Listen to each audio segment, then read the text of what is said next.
About 20 years ago, I had just passed the bar, and literally days before, I'd been sworn in, and days afterwards I was summoned by a partner to come up to his big office, and I did that with trepidation.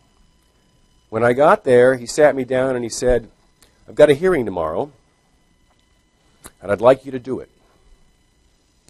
He said, "It'll be good for you." He said, "You can't lose. It'll be your first victory."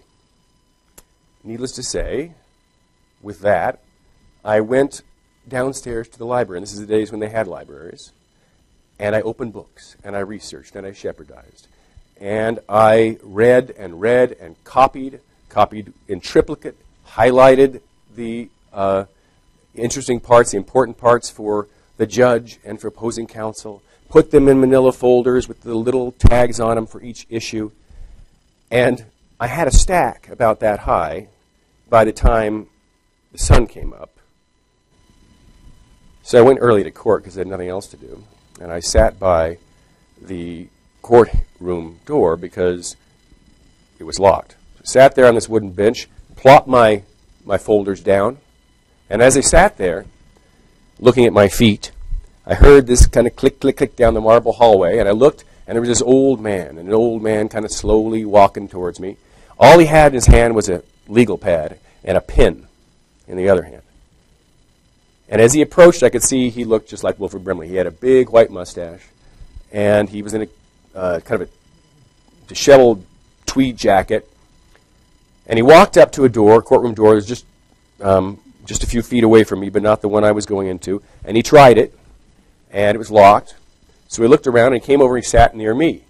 And he sat right next to me, and between him and between me were the stack of papers. And he sat there for a while, didn't say anything, and I didn't say anything because he was a senior attorney, and I was scared of him. And then he turned, he looked at the stack of papers. He looked at me, looked at the stack of papers, turned back and said, "You know, son, you remind me of a story.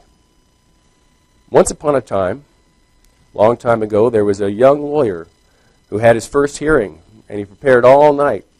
And he had a bunch of books with all the relevant law, which he took to the courtroom, and he sat at counsel table with them. And when a senior lawyer, who was the opposing party, came in, the senior lawyer looked at that young man and said, 'Son, looks like you got a lot of law. Better get yourself some facts.'" With that, he got up, this Wilford Brimley-looking guy, and walked off. Well, of course, when my hearing started, it was Wilford Brimley on the other side. And he sat down, looked at me a little bit, got up, and this was a motion I couldn't lose, and this partner was right. It was a matter of law. It was a jurisdictional issue. 3 months had elapsed. The court had no longer had jurisdiction to set aside this default judgment, and it was done. But he told a story. He told a story about the disservice this would do to his client, about what had really happened, about how another lawyer had dropped the ball. All this was utterly irrelevant. Needless to say, he won. Well, that took a long time. That was a long time ago, but it started me down the path of thinking about this. I was kind of angry because I thought I went to law school for a reason. I went to law school to learn how to reason, to do legal reasoning, and that's what we taught. We weren't taught to tell stories. We weren't taught, for instance, to know the facts of or the story behind International Shoe. If you know it, you've got problems. I don't know it. And we may remember the legal principle for which it stands, but we don't know what the story is behind International Shoe because we weren't asked to focus on it. Well, over the years, I've seen story after story after story trump legal argument. And so I got interested in storytelling, and because I wanted to succeed, quite frankly. And I found some stuff, and I want to share it with you. Let's start with some simple behavioral science. Rhetorical argument does not change opinions or beliefs. Rather, stories do. Now, you know this because you live it every day, but as for most things we know, we take for granted, we don't think about it, and science often confirms this. And it doesn't, and what we know is it doesn't work. Science confirms this over and over again. If there's a rational and emotional component to opinions and beliefs, we know that reason alone will not succeed in overcoming or changing that opinion or persuading the person to adopt a new opinion. We know this. We know this because we don't argue with people about issues about abortion because it's not going to be profitable. We don't argue with people about gun control unless all we want to do is yell at each other.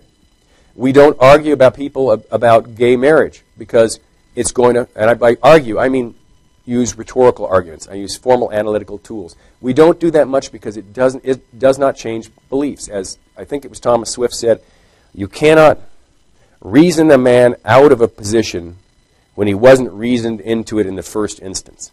And that's the truth. Reason does not work, but stories do. Why don't they work? Why do stories work, rather? And stories work because they transport us. They transport us.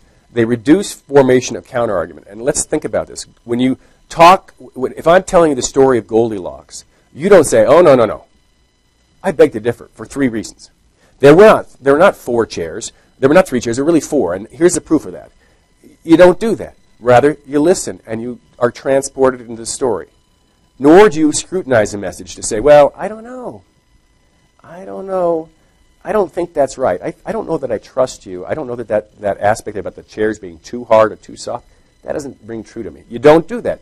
And you don't resist the narration or the narrator. You give into it. That's stories. So you're receptive to a message. You're open to being persuaded. All right. Furthermore, there's some practical things.